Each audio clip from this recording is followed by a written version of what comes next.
রাজনীতির কথা বলা যাবে না। এই হুজুরটা কি বলে শুনে যান, অবশ্য কথাগুলো শুনে যাবেন, কথাগুলো অনেক গুরুত্বপূর্ণ। অবশ্য ভিডিওটি দেখি শেয়ার করে দিবেন।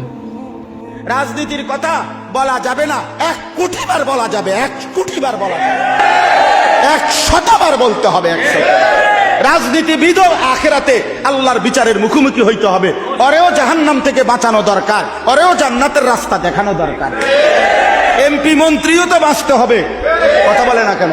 মেম্বার চেয়ারম্যানও তো বাঁচতে হবে। তো তার লাগে কোনো দিক নির্দেশনা নাই, তার কোনো শরীয়ত নাই, তার কোনো হালাল হারাম নাই। তো এইটা হুজুরে কইতো না, তো কেডা কইব? এটা আমেরিকার প্রেসিডেন্টে কইব নাকি? তো বলবে না কেন? বলবে না কেন? বলবে না কেন? আমার শায়েখ আল্লামা মুফতি মুশতাকুন নবী কাসিমি হুজুর এটা কথা সুন্দর বলে যে, হে মুসলমান, মনে রাখেন, আপনি যেখানে ভোট দিছেন হতে পারে ওই মার্কাওয়ালা জিতে নাই, আপনি মনে করছেন আপনার ভোটটা পচা গেছে। হুজুর বলে না, দিনদার ইমানদার আল্লাহ ভীরুকে যদি আপনি এই রায়টা দিছেন, হতে পারে আপনার ভোট পড়ছে কিন্তু আপনার ইমান ঠিক হয়ে গেছে, আখিরাত বাইচা গেছে, আখিরাত বাইচা গেছে, আখিরাত বাইচা গেছে। যে মামুলি বিষয় না, ইসলাম সব বিষয়ে দিক নির্দেশনা দিবে।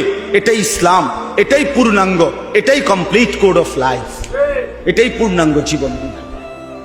অতএব আপনারা সকল বিষয়ে ওলামায়ে কেরাম থেকে দিক নির্দেশনা নেবেন, বলেন ইনশাআল্লাহ।